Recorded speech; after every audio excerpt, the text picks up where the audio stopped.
es un gran honor tener la oportunidad de moderar este ilustre panel. Realmente lo que vamos a hacer es un ejercicio de conversación civilizada sobre las ideas que inspiran la Constitución del 17. Obviamente en este centenario es un momento propicio para retomar y analizar, tal como observamos en el intercambio, un bonito intercambio que tuvieron Sergio Sarmiento y Francisco Gil Díaz en la entrevista. Quisiéramos retomar estos temas. Yo en lo personal quiero añadir una orgullosa nota de fina al currículum breve que leyó Esteban sobre mí. Fui aquí en la Escuela de Libre Derecho, lugar que considero mi casa. Tuve el gran orgullo de ser profesor adjunto durante 12 años en economía política y quizá es uno de los episodios de mayor aprendizaje dentro de mi trayectoria intelectual y profesional. Así que estando aquí con el señor rector, con el profesor Villalpando, evidentemente con mi querido amigo y gran intelectual José Antonio Aguilar Rivera, pues considero que esta es una extensión de ese aprendizaje. Y para todos ustedes creo que también debemos contemplar que estas oportunidades son únicas de entablar este tipo de diálogo. Entonces yo voy a dejar al final unos 15, 20 minutos para que podamos también recibir una retroalimentación de su parte. Bueno, sin más por el momento, entonces iniciemos con una pregunta muy básica que se la planteo a todos que quieran aportar a esta conversación. ¿Qué ideas particularmente inspiran al constituyente del 17? Y sobre todo, ¿cuál es el proyecto nacional que se incorpora dentro del texto original de la Constitución? Pues que yo comienzo Profesor, por favor. Para sentar la base. Históricamente. Bueno, esta Constitución de 1917 es una respuesta a la Revolución Mexicana en el sentido, y no es demagogia, de sus reclamos fundamentales. Habría que recordar simplemente que si concebimos más allá de excesos y más allá de protagonismos personales a la revolución, hay tres demandas fundamentales que ésta arroja. Una inicial, que es la falta de democracia del país, y dos más que surgieron a partir de la revolución constitucionalista en contra de Victoriano Huerta, que podrían traducirse en términos muy fáciles y muy sencillos en el problema agrario y en el problema obrero. ¿Qué quiso hacer Carranza? ¿Qué quiso hacer el constituyente? ¿Qué quiso hacer los abogados que auxiliaban a don Venustiano, como particularmente José Natividad Macías o Félix Pallavicini y algunos otros personajes que estaban con él? Bueno, darle salida a este reclamo que ellos consideraron como sustancial y que motivó que muchísima gente perdiera la vida en un bando y en otro por estos reclamos fundamentales. Ahora bien, lo interesante es saber qué hicieron. Primero, la Constitución de 17 es, y así lo calificaría yo, una especie de regaño al régimen liberal anterior excesivo. La Constitución previa, de 1857, como ya bien se mencionó hace un rato, es verdaderamente una obra maestra de liberalismo. Pero un liberalismo que presupone la buena fe de los actores, tanto políticos como económicos, y como bien decía don Daniel Cosío Villegas, los constituyentes del 57 pensaban que legislaban para los ángeles del cielo y se les olvidó que lo hacían para los mexicanos, que ese es un factor que siempre hay que tener en cuenta. Y efectivamente, como garantizaba la libre empresa, como garantizaba la propiedad absoluta y libre, como garantizaba inclusive el trabajo como efecto de una contratación civil de acuerdo de voluntades entre las partes, esto va a propiciar una serie de abusos que son innegables. Por ejemplo, en materia laboral, aunque lo explicará con más detalle y con mucho más sapiencia mi rector, en materia laboral, el contrato de trabajo era un contrato como típico civil de cualquier otra naturaleza, en el cual el acuerdo de voluntades era el fundamental para darle vida a la relación laboral y en el que normalmente el patrón exponía las condiciones y le dejaba al otro la voluntad de decir si quería o no quería, y como el hambre era mucho, pues había que querer. Así de sencillo. En materia agraria, como todos ustedes supongo ya saben, el problema de la acumulación latifundista de los campos se origina no por medidas de don Porfirio, sino por las medidas justas de las leyes de reforma que permitieron, por una parte, la desamortización de bienes de la Iglesia, pero también la desamortización y desaparición de las tierras de propiedad comunal indígenas.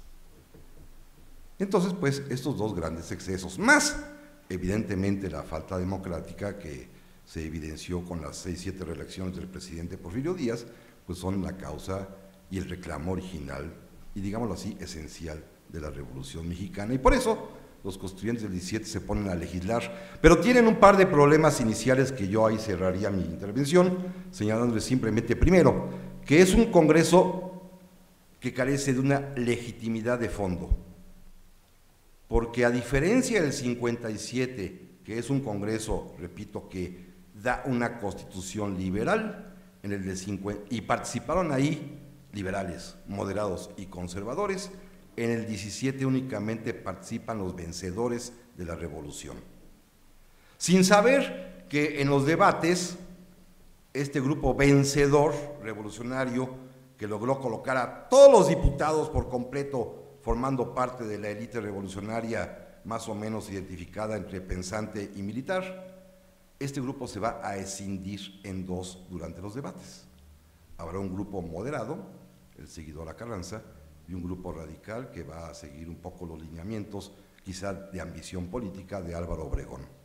Entonces, pues sí puede hablarse de una falta de representatividad nacional, porque únicamente hay un grupo representado en la Cámara originalmente, en esa Cámara en Querétaro constituyente, que es el Grupo Revolucionario Triunfador de la Revolución Constitucionalista, y triunfador después en contra de la Convención Revolucionaria. Es decir, había únicamente carrancistas y obregonistas, no había villistas ni zapatistas. Y por supuesto tampoco había porfirianos, ni huertistas, ni conservadores, ni reaccionarios. Y segundo y último punto importante, es una constitución de origen despótico, absolutamente despótico, porque ustedes, jóvenes alumnos, no lo ven, pero apenas hace unos cuantos años, apenas hace menos de una década, se reformó el artículo primero de la Constitución que establecía durante casi un siglo que nosotros los ciudadanos gozábamos de las garantías que la Constitución nos otorga.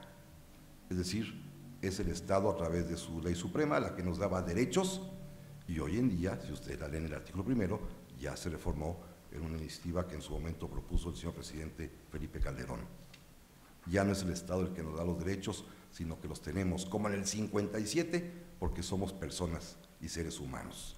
Y segundo y último problema de fondo esencial es que, a diferencia de todas las demás constituciones del mundo, la mexicana es la única que carece de un preámbulo, de un pequeño prólogo, de un pequeño parrafito de declaración de principios en donde se fijen los fines del Estado. Lo tiene la norteamericana diciendo que se busca la felicidad del pueblo, lo tiene la cubana diciendo lo mismo, lo tiene la italiana diciendo que es la República Social de Trabajadores, lo tiene Guatemala, lo tiene República Dominicana, lo tiene todo el mundo que tiene una constitución, cuenta con un párrafo en donde se indica cuál es el fin del Estado que se está creando con esa norma, y la nuestra, al día de hoy, no la tiene. Muchas gracias, profesor. Bueno, siguiendo en esa línea, y por supuesto, ambos ustedes, señor rector y José Antonio, pueden desarrollar más el tema. Se me ocurre que, bueno, yo he visto algunas de las críticas que se han hecho, quizá no críticas basadas en una lectura histórica más equilibrada, pero algunos críticos liberales han denunciado que la Constitución del 17 es una especie de híbrido con pretensiones casi excepcionalistas, donde se pretende mezclar el derecho al trabajador, o el derecho a varios derechos que algunos llamarían positivos, con derechos negativos. Y escuchando esta interesantísima reflexión sobre la legitimidad de fondo, ¿no?, que son realmente los vencedores de la revolución quienes están detrás de la Constitución del 17, ¿Qué podríamos decir sobre esta crítica, si está bien fundamentada y sobre todo, señor rector, en base a los derechos de los trabajadores, que supuestamente era una de las grandes virtudes o es una de las grandes virtudes de la Constitución del 17? Con mucho gusto. Gracias y les doy la más cordial bienvenida pública a esta su casa, a ti como profesor adjunto del maestro Pasos. Ahora sí que te requiero como rector de que regreses, por favor, para que moderes a don Luis. Porque es la casa de todos ustedes. Con independencia de que el maestro Villalpando nos ha dado un marco histórico bastante correcto y de que obviamente, efectivamente, tenemos una constitución liberal en el 57 versus una constitución de tintes sociales en el 17, aunque si vemos los primeros 29 artículos en lo relativo a las garantías individuales, muchos de ellos eran conceptos que venían desde el 57. Con la aclaración muy importante, lo que ha manifestado el maestro Villalpando, de que hasta efectivamente la reforma de Calderón, hoy otra vez el artículo 1 de la Constitución, la Constitución no nos da los derechos, los reconoce. Lo cual es muy importante para todo el tema mundial que se ha venido dando con los derechos humanos. Pero regresando al 17, en lo que se refiere naturalmente a ese espíritu social. ¿Por qué se le denomina que obviamente la Constitución del 17 es que trae un espíritu social? De hecho, algunos autores la califican como socialista. Porque obviamente se mete a los temas álgidos, a los temas agrarios y al tema laboral. En el tema laboral, bien lo dice el maestro Villalpando, el contrato de trabajo era un contrato de naturaleza civil y hoy viene a ser un contrato de naturaleza laboral. No se deja de tener hasta la fecha la libertad contractual. La libertad contractual sigue siendo el principio no liberal del 57, diría yo el principio del viejo derecho romano, de la famosa pacta sunt servanda, romana, original, de que los pactos y las obligaciones obligan a lo expresamente pactar. Eso aplica hoy incluso en el terreno laboral. Claro, hay taxativas que te limitan, porque hoy hay derechos laborales que son lo que no tenía la Constitución del 57, irrenunciables, innegociables, intransferibles, derechos mínimos que no pueden negociarse a base de lo que marca la Constitución. Estamos hablando de jornadas, estamos hablando de salario, estamos hablando de riesgos de trabajo, estamos hablando de impartición de justicia, estamos hablando de algo que la Constitución del 17 tomó y que fue principalísima en el mundo, en este tipo de derechos laborales audaces, sociales. El tripartismo nace en la Constitución del 17 y ahora sí que se va transoceánicamente al Tratado de Versalles, al punto 13, con el nacimiento de la Organización Internacional del Trabajo. Los principios del artículo 123 están plasmados, casi en copia textual diría yo, en el nacimiento de la OIT en el año 19. Obviamente los principios de derecho del trabajo básico nacen por ese gran problema que había previo a la revolución. De hecho, metiéndome en terrenos históricos, José Manuel Villalpando utilizó una palabra muy importante, era la revolución carrancista, era una revolución constitucionalista, porque el origen de ellos, de la revolución, era regresar a los principios de la Constitución del 17. Del 57. Del 57, perdón. Muchas gracias. Regresar a esos principios. Las cosas se fueron dando hasta que obviamente tomó conciencia de que había que reformar algunos temas básicos. Temas básicos como obviamente el tema agrario, el tema de también los principios de la economía, el tema también muy importante de la educación y por supuesto mi tema favorito, porque a eso me dedico, el tema del derecho del trabajo. nace obviamente con la Constitución del 17 una rama mexicana nueva. Nace el derecho positivo del trabajo mexicano en su parte sustantiva y en su parte objetiva, con unos nuevos incluso tribunales, tripartitas, administración de justicia rápida, expedita, súper sencilla. Lamentablemente en aquella época los constitucionalistas dejaron la materia laboral en el 123 como principio general, pero en el 73 como facultades del Congreso se lo dejaron a cada uno de los estados. Y entonces a partir del 17, pocas legislaciones de los estados, Estado de México, Jalisco, Veracruz, Puebla, Yucatán, pudieron hacer leyes del trabajo. Y como entonces no funcionó, lamentablemente no estaba prosperando esa administración de justicia laboral y esos respetos a los derechos de los trabajadores, no obstante que empezó a haber una incipiente industrialización.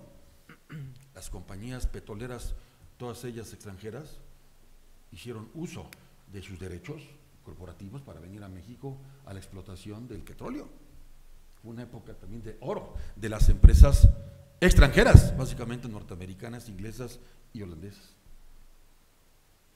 Pero al amparo del 123, los trabajadores fundaron desde aquella época un sindicato varios sindicatos que a la postre se convirtieron en el hoy Sindicato Nacional de Trabajadores de Petróleos Mexicanos, a la postre, después del problema de la expropiación petrolera con Lázaro Cárdenas. Todo eso nos trae obviamente un espíritu en materia laboral individual, de unos derechos que no se podían respetar porque no había fuero. Incluso la Suprema Corte de Justicia, hay una sentencia famosa del año 24 que le da, hasta el año 24, del 17 al 24, le da fuero e imperio a las juntas de conciliación y arbitraje. Lo cual significa que del 17 al 24, las resoluciones que no se querían cumplir, lamentablemente no se cumplían. Hasta que el 24 la Corte dijo, las juntas de conciliación tienen imperio legal como cualquier otro tribunal. Eso provocó, obviamente, curiosamente, como un hijo de esta escuela, don Emilio Portes Gil, presidente de la República, una iniciativa para modificar el 73 de la Constitución y volver la materia laboral federal. Y nace ahí nuestra Ley Federal del Trabajo de 18 de agosto de 1931, hasta en ese momento. En fin, regresando, en el 17 están los principios básicos, en el 123 las normas irrenunciables. Ha sido de los pocos artículos no muchas veces reformado. De hecho, ha habido ampliaciones, modificaciones al texto original. La única y muy trascendente supresión del texto original es la reciente que acaba de suceder. Por cierto, a raíz de la iniciativa del presidente Peña Nieto para modificar y hacer más expedita la justicia laboral, para dejar de existir, curiosamente, las juntas de conciliación y arbitraje como un espíritu y con un análisis y con un estilo tripartita, para convertirlos en tribunales laborales y que dejaran de estar como hoy, todavía hoy, en el poder ejecutivo, para transitar, una vez que la reforma acabe de darse, al poder judicial. Obviamente con un ingrediente muy importante que nace de 123, no se nos debe de olvidar: la conciliación, la mediación, la solución de conflictos como el arma más importante, clave diría yo, sensiblemente clave para la solución de los conflictos en este país. La conciliación laboral, que con ello seguiremos, si quieres, en el siguiente segmento hablando del contenido, porque es más que interesante. Gracias, señor rector, muchas gracias. Doctor Aguilar Rivera, yo quisiera tratar el tema en el contexto de la trayectoria o de la historia moderna del liberalismo mexicano, una historia llena de toda serie de interpretaciones, creo que fascinante también en el análisis y en la interpretación. ¿Podemos decir que hubo una inspiración liberal en la Constitución del 17? ¿Y cuál fue la reacción entre los liberales? Gracias, Roberto, y gracias a los organizadores de este coloquio por permitirme estar hoy aquí. A ver, respondería a tu pregunta contando dos historias. La primera historia es la historia oficial, es el relato, la narrativa que durante muchísimos años nos enseñaron, en parte promovida o creada por figuras del antiguo régimen autoritario mexicano como don Jesús Reyes Heroles, el gran ideólogo del PRI, en donde el liberalismo en México estaba unido a la Revolución Mexicana y al régimen de la Revolución Mexicana. Había nacido en el siglo XIX, no con todos los liberales, pero sí con algunos, había florecido ahí, había sido retado con la intervención francesa en la Guerra de los 3 años, después había sido retomado por Juárez y los liberales de la República Restaurada, después había sido interrumpido durante décadas por el régimen de Porfirio Díaz y después había sido retomado por los revolucionarios en el siglo XX y había vuelto a cuajar. En ese relato, en donde el liberalismo está unido a la historia del PRI, de la Revolución Mexicana, pues el documento legal o el documento que cuaja todas estas expectativas, toda esta historia patria ideológica es la Constitución del 17. Esa es una historia.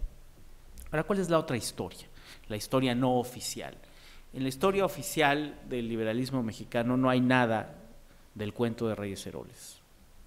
Lo que hay un momento liberal en México después de la independencia del país, que se prolonga hasta mediados del siglo XIX, cuando son derrotados los conservadores y cuando ganan los liberales frente a la intervención francesa y frente a sus enemigos internos, los conservadores. Ese liberalismo empieza a cambiar o a mutar y deja de ser el liberalismo doctrinal de la Constitución del 57 para convertirse en una cosa distinta, una teoría sociológica ajena, que es el positivismo. El positivismo que ve con bastante animadversión al liberalismo doctrinario de mediados del siglo XIX, porque lo ve como ingenuo, como idealista, como fuera de contacto con la ciencia de la sociología y la manera en que realmente ocurrían las cosas. Yo creo que este es el tipo de pensamiento político que florece en gran medida en el último tercio del siglo XIX. Y luego llega la Revolución. Y la Revolución, me parece, tiene un breve momento, brillante pero muy breve, sí, de recuperación del liberalismo, que es la campaña y el régimen de Francisco I. Madero, pero que se apaga rápidamente. Y después viene este momento, después con la dictadura de Huerta y después con la pugna entre las facciones revolucionarias, entre las distintas facciones revolucionarias, viene un momento, me parece, de inestabilidad ideológica. Y ese momento de inestabilidad ideológica lo podemos ver en el proceder de Venustiano Carranza, del primer jefe. Carranza, un político del porfirismo, del antiguo régimen porfirista, se levanta frente a la usurpación de Victoriano Huerta con una bandera del siglo XIX, y es decir, se ha roto el imperio de la Constitución, obviamente la del 57, y hay que restaurar la vigencia de la Constitución, y por eso su ejército se llama constitucionalista y todo su movimiento se llama constitucionalista. En el trayecto de la guerra civil, primero de derrotar a Huerta, que ocurre relativamente pronto, y después en el más complejo conflicto con las otras facciones revolucionarias. Lo que ocurre es que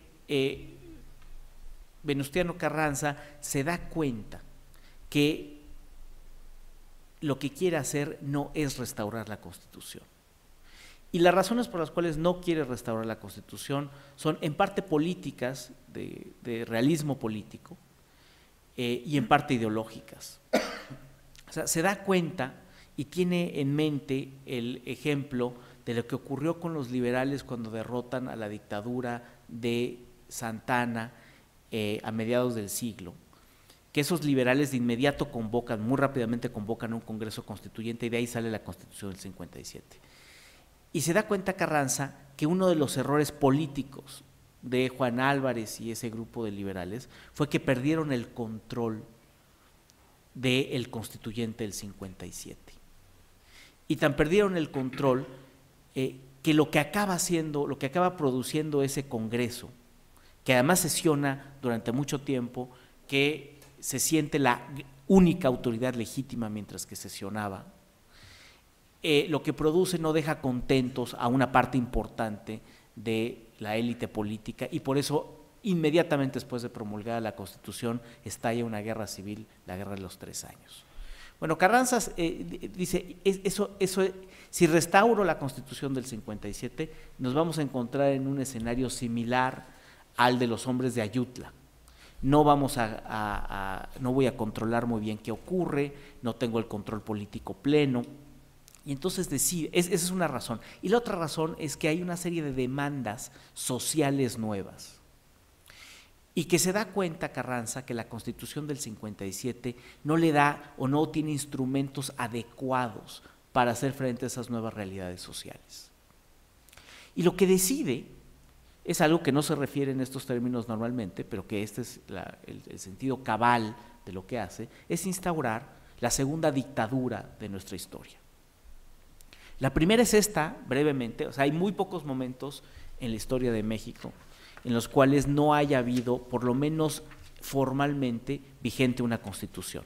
Ha habido muchos momentos en donde se han pasado las constituciones por donde han querido y no les han hecho caso, pero hay muy pocos momentos en donde los dueños del poder político en México hayan pensado, se hayan dado el lujo de no tener una constitución vigente, aunque sea formalmente. Uno de esos momentos es el que ya mencionó, que es después de la derrota de Santa Anna, porque Santa Anna sí se aventó el paquete de decir aquí no hay constitución. Derrotado Santa Anna, no se restaura la Constitución del 24 con sus adiciones que se habían hecho en 47, sino que estos Juan Álvarez y demás dicen nos quedamos sin Constitución un par de años más en lo que convocamos al constituyente 56-57.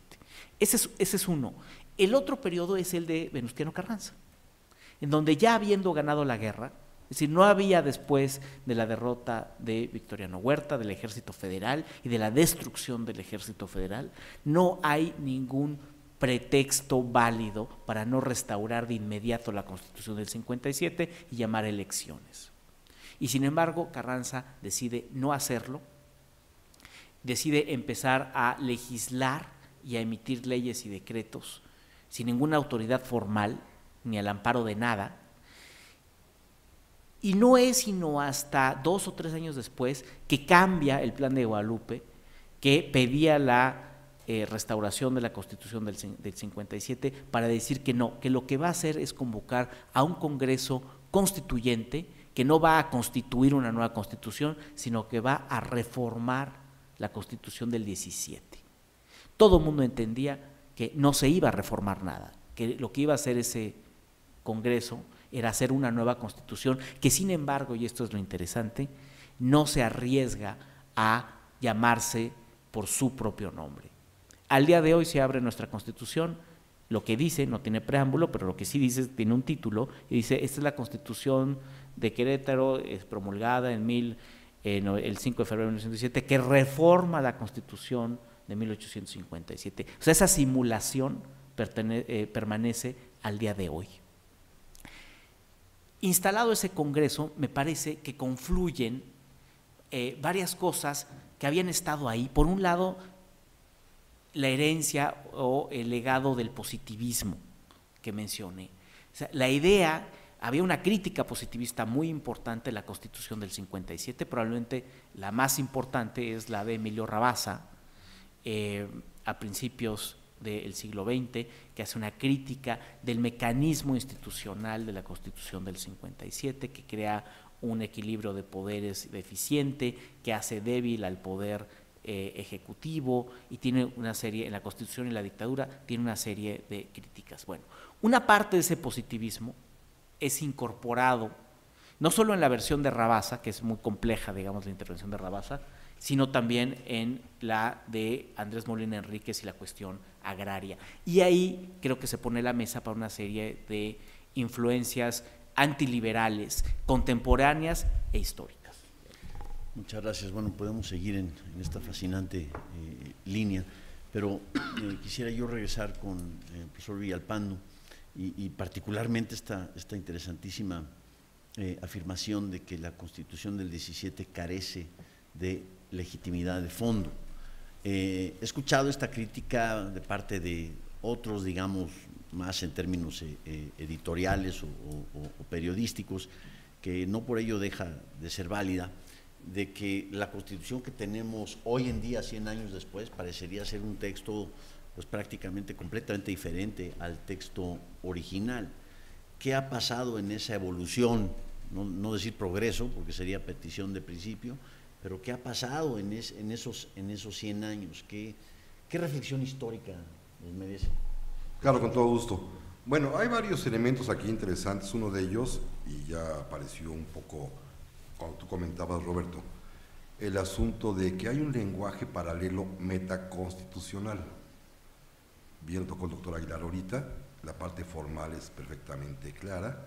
La Constitución fue emitida por un Congreso Constituyente, fue promulgada y tiene una vigencia, por supuesto, ininterrumpida de 100 años, y naturalmente cuando uno escucha los discursos oficiales pues parece perfecto y que ha sido reformada conforme una evolución natural, naturalmente atendiendo los reclamos de cada tiempo en específico.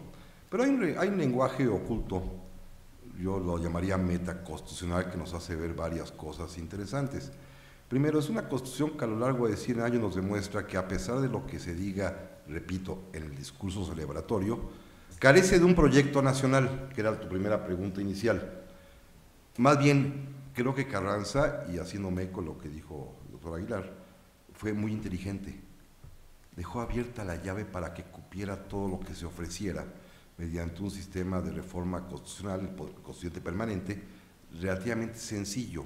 Basta la iniciativa presentada ante el Congreso, ante las cámaras, aprobada por ambas, promulgada por el presidente y sujeta a la ratificación de la mitad más uno de los estados de la Federación para que una reforma constitucional proceda. Y en un régimen diseñado para ser durante mucho tiempo partido único, pues estas reformas procedían y eran oportunamente operadas para enriquecer, entre comillas, el texto constitucional, que cambia según le marca el son de los tiempos o el capricho del gobernante o la necesidad política o económica de cada momento.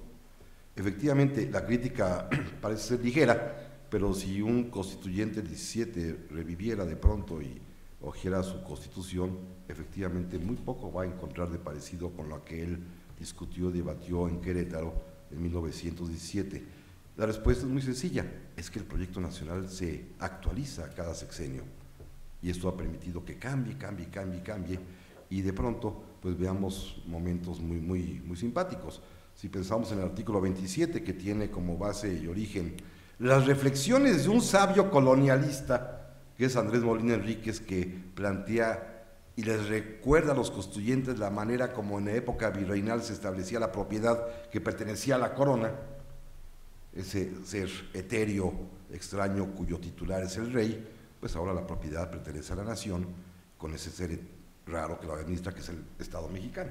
Entonces es una forma de jugar un poco, repito, metaconstitucionalmente, para de pronto ir evolucionando y que quepa en esa propiedad originaria hasta hoy la reforma petrolera y la energética. ¿Cómo le hacen? Bueno, es la magia de la Constitución, que repito, se adapta a cada momento. O un ejemplo más clarito y que es verdaderamente emotivo, la materia educativa.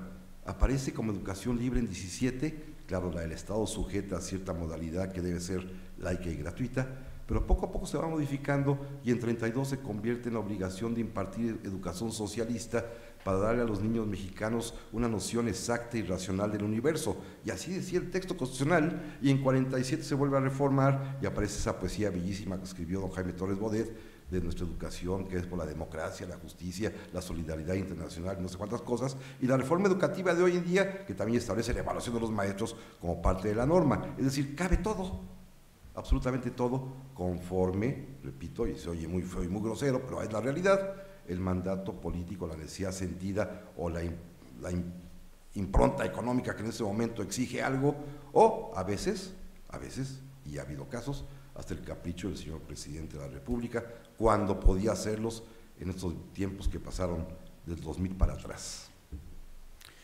Muy bien, gracias, profesor. Bueno, esto, doctor Oliva, yo sé una pregunta diferente, pero me inspiró el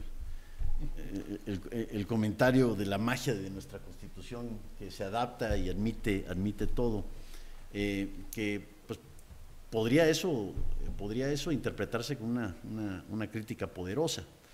Hace poco estuvo en México de visita nada más, pero tuve oportunidad de dialogar con él, al gran filósofo de constituciones de Estados Unidos, Richard Epstein, que acaba de publicar un libro, The Classical Liberal Constitution, que es una reflexión sobre la Constitución de los Estados Unidos. Maravilloso texto. Bueno, él antes de ese libro publicó uno que me pareció fundamental, Simple Rules for a Complex World, leyes sencillas para nuestro mundo complicado. Parecería que si hacemos una reflexión, vaya, puede ser en la superficie, si no es que también de fondo, que tantos cambios, tantos parches, dos textos irreconocibles, algo que se adapta a lo que sea, esta magia de la Constitución lo convierte en leyes sumamente complicadas, tratando de hacer nuestro mundo más sencillo. Sobre todo en materia laboral, ¿qué tanta validez tendría esta observación? Y me atrevo a decir que Richard Epstein pensaría eso, no que esté en lo correcto, ¿no? En fin. Yo que el señor Epstein, viendo la Constitución y lo que sucede en la práctica hoy a 100 años, diría, efectivamente, se adapta a todo y ha sido enormemente flexible. Ha sido enormemente flexible, porque lamentablemente incluso hemos tenido cambio de principios. La misma Corte en ocasiones utiliza la frase famosa de nueva reflexión sobre el punto en debate, en donde a veces, y lo digo en mi materia, cambia de una aplicación clara a una aplicación moderna, tomando en cuenta principios en ocasiones metaconstitucionales, protectores, porque hoy lo que estamos viviendo en la época de los derechos humanos, al amparo de los mismos, cabe todo, lamentablemente. Entonces, en el tema nuestro laboral, del texto original versus hoy, con lo que sucede y las reflexiones, es naturalmente totalmente flexible, totalmente adaptable y un texto muy positivista, pero muy flexible. Hombre, una de las razones por las cuales al día de hoy se quiere dar más seguridad jurídica a la justicia laboral es sacarlas de la influencia hoy, que en un principio tuvo su razón de ser, para sacarla. En un principio, en el 17, la justicia laboral, antes del 17, estaba en manos de un poder judicial que aplicaba el derecho civil con reglas civiles cerradas.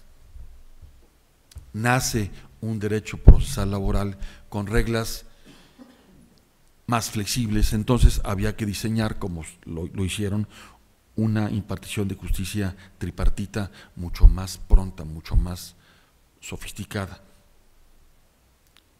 con mejores resultados, en protección a la clase trabajadora, en protección a la clase trabajadora, con un sindicalismo incipiente. Eso lo llevamos a hoy, y es lo que está subyacente en la iniciativa de motivos del presidente Peña Nieto de abril de este año, de abril del año pasado, perdón, sobre la reforma a la administración de la impartición de justicia en México, en donde se busca, otra vez se busca una figura rápida y flexible, porque lo decía económicamente don Francisco Gil antes, los temas económicos son duros y fríos, los pasivos laborales no pueden ser recalculados sexenalmente, existen y vienen transeccionales. El pasivo laboral más fuerte es el pasivo laboral de las empresas públicas, que no se puede quitar de la noche a la mañana. Eso no pudo haber sido objeto de negociación hoy contra la reforma energética. Los pasivos laborales siguen siendo responsabilidad de Pemex. Entonces, no se puede hacer tanta magia cuando combinas números, economía y derecho, y más derecho del trabajo en relación con principios irrenunciables, que en una economía liberal tienen que ser absolutamente flexibles, pero tenemos que ser muy inteligentes en el proceso de conciliación y de mediación para respetar, por un lado, la irrenunciabilidad de los mismos y, por otro, darle salida cabal a los principios de negociación. Gracias, rector. Un economista muy influyente en el siglo XX, Friedrich Hayek, fue también un estudioso en varias otras materias, entre ellas el derecho, que él veía la economía y el derecho como dos caras de la misma moneda. Incluso de una forma simpática llegó a decir alguna vez que un economista que solo sabe economía sabe muy poca economía, y bueno, lo dijo en forma sarcástica, pero varios se lo han tomado en una forma muy seria, y yo creo que con buena razón. De ahí surge toda una escuela del nuevo institucionalismo, en la forma en que se enfoca el papel de las instituciones y particularmente la influencia del derecho de propiedad. Empezamos primero con Douglass North y sus grandes aportaciones dentro de esta historia económica que nos comparte. El premio Nobel en 1993, falleció, me parece que hace un par de años. Recientemente gente como Darren Acemoglu y James Robinson en su magnífico libro Why Nations Fail, controvertido libro Why Nations Fail, ahí viene una mezcolanza de historia, derecho, hasta psicología y bueno, evidentemente temas de prosperidad económica. En el currículum que nos leyeron de José Antonio, vemos, yo ya sabía que el Fondo de Cultura Económica está próximo a publicar el Derecho de Propiedad y la Constitución Mexicana del 17. Muchos economistas, quizá no respetando la parte de Hayek. Y yo soy el editor. El editor. Bueno, es que me dedico yo a cabildear en términos de las publicaciones del doctor Aguilar. Pero me parece una contribución importantísima al debate de los derechos de propiedad y el papel que tienen dentro de la Constitución mexicana. José Antonio, ¿qué reflexión nos puedes hacer en la materia? Ha habido un gran debate al respecto, pro y contra, pero ya que se nos está acabando el tiempo, no quisiera yo dejar de pasar ese tema. Pues muy rápido, ese libro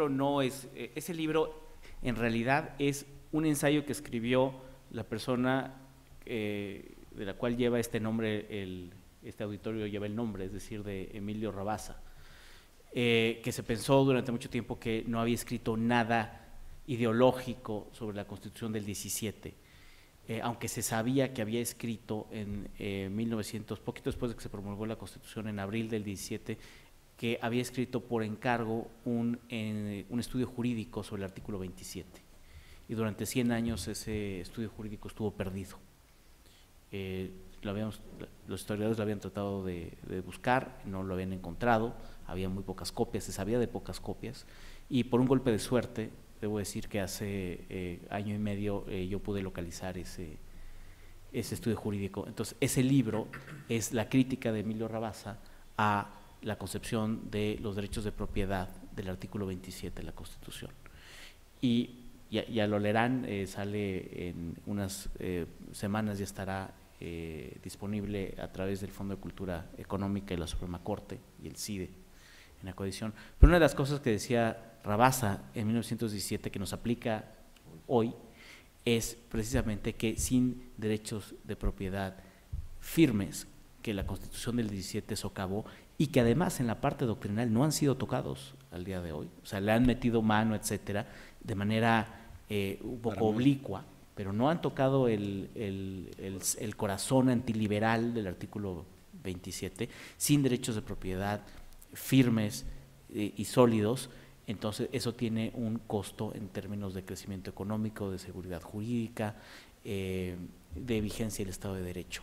Yo creo que esa crítica es hoy tan vigente y tan importante como cuando se escribió hace 100 años. Muy bien, gracias, José Antonio.